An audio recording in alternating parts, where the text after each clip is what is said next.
third culture. I grew up, my parents are from two different countries and cultures, and so that's the space I grew up in, and actually just returned to Namibia a year ago after 25 years outside of my own country, living in 6 other countries in the meantime. So just returned. My kids have Namibian passports, but they've never lived there. So, so my wife and I. So the whole topic of learning across cultures, I think it's such a beautiful and fascinating topic. And so as I unpack this for a few minutes, I think I want to frame it around this question: who are you learning with, and who are you learning from when we learn across cultures? And I'll give you a bit of a case study, because I think that is critical. Who are we learning with? You know, if we only engage as individuals, we have such a limited perspective. You and I both all know that we can sit and listen to the same session and we would get different things from it. We would go through the same experience and we get different things from it. And as we listen to one another, we get a bigger picture of this experience we've just gone through. So who are we learning with, and who are we learning from? Who's informing what we are learning? So I've worked in different spaces, but about 8-9 years ago, I was asked by an organization to develop a global leadership development program for them and lead this for a couple of years, because they felt they were working around the world, so they had a global footprint, but most of their leaders on an executive level were still Western. And they knew they needed to change this if they were really going to be a global organization. So they asked me to do it. Initially, I didn't want to do it. I didn't feel I was the right person, but the Lord told me, you got to go do this. And so I learned as much as everybody else during this time. So every year, we would take a small cohort of people, West Africa, Asia, Middle East, etc., men, women, and we would take them through this learning journey. And we would get together in person for about 5 or 6 days, and we would take them through certain exercises and experiences, and then we journey together for the rest of the year and so on. So we did it a couple of years. And just some of the learning as we did this together in communities, I realized the power of intentionality. You have to be intentional about this. And the power of conversation. The fact that I just loved your story, and she was just saying, growing up Afrikaans and only meeting a black person at the age of 19, sorry, I'm not sure if I'm so lost, but I was just very beautiful. At the age of 19, she felt cheated that she'd never encountered black people in her own country until then. And so we created a safe space where we can actually have conversations and learn with and from one another. So we did this for a couple of years. As we would get together in person, of course, a Christian organization, so we would take the book of Daniel, fascinating book to study in the context of this, when you have to transition into a new culture, a new space, and lead there. So we would do this together, and again, I took notes of other people's notes, photos of other people's notes as to how they were seeing the book of Daniel as it relates to this topic. We did that. We would have retreats, just a one-day retreat towards the end, where everybody just reflect, listen to God, and just getting refreshed. We would cover topics like cultural intelligence and emotional intelligence, you know, and again, as we're having these conversations, you know, the issue of money comes up, and particularly the expectations around money. And those who come with money to the table expect reporting and all of these things that really kills people on the ground who's actually trying to do the work. And so, you know, listening to those who are deeply frustrated by all of these requirements and everything, and then you listen to those who are actually giving the money, and some of them were really on a deep journey saying, you know, we are hamstrung by the legislation in which we operate, that we have to get this reporting if we're going to continue moving money around. So just to sit in that room and actually having these conversations and explaining each other's perspectives, for me to sit with some of my sisters, because again, global leadership is a male-dominated space, and listening to women and realizing I would never have realized these things. So just being in that space, exploring those topics was incredible. So being together in community, I'm still friends with some of these guys. One of them just visited me for 2 days in Namibia. We have gotten angry at one another at times, sometimes. I remember one guy saying to me, oh, is this is the way you see me, then I don't want to have this conversation anymore. And I thought, if you're so fragile, then I also don't want to have this conversation anymore. But then a few days later, we get talking again. And we have just sharpened one another and expanded one another's learning. So who are we learning with?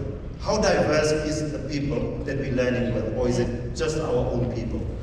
The second part, as I said, is who am I learning from? So as we were gathering together, we would sit down, we would talk, we would listen to one another's stories. And sometimes I hear your story and suddenly your behavior makes sense to me. I hear where you're coming from, what has shaped you. But we would also take these groups out into different spaces, very, very different from what they were used to. So when we were meeting, for example, in South Africa with a group, I took them to Wits Business School, I took them to Soweto.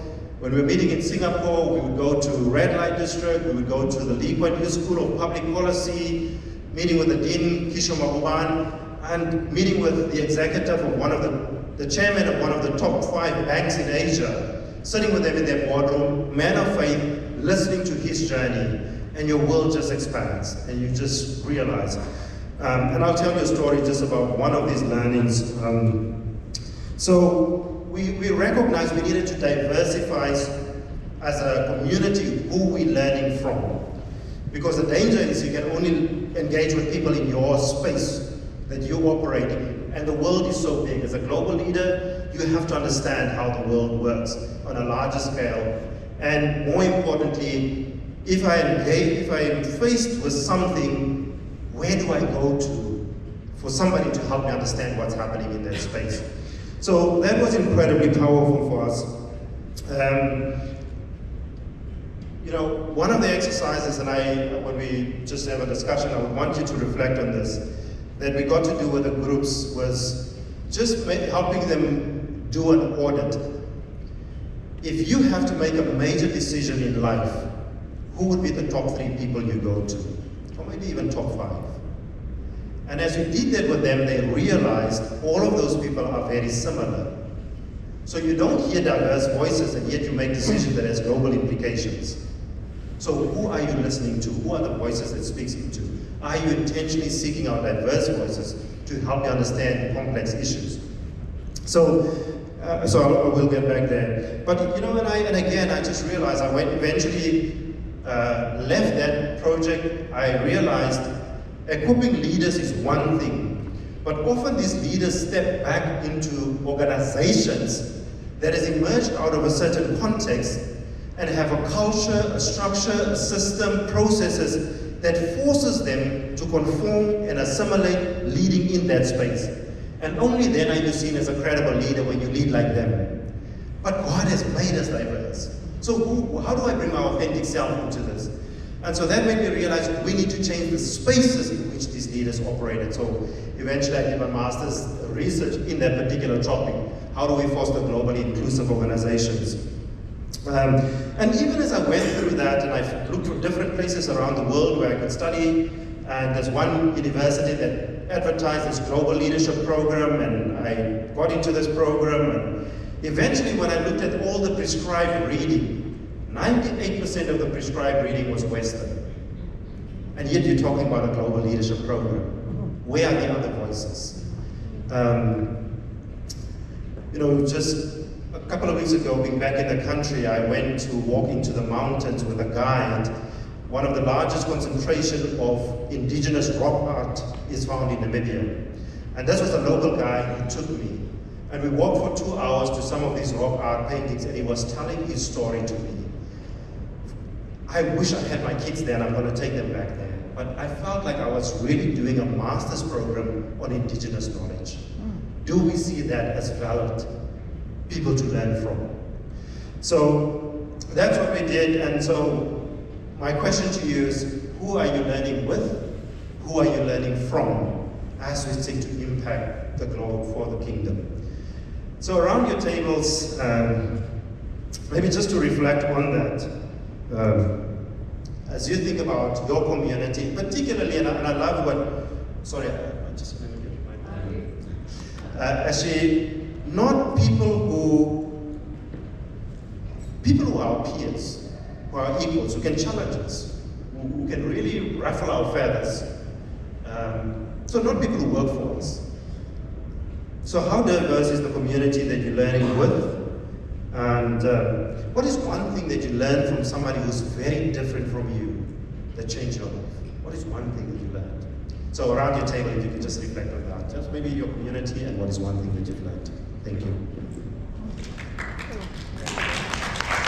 So just on this point of the one thing, one of the people we met, and I'm not going to give his name, but he was a politician. He worked with Mandela and Mbeki and all those people. And I sat with a group with one of these cohorts in a room with him.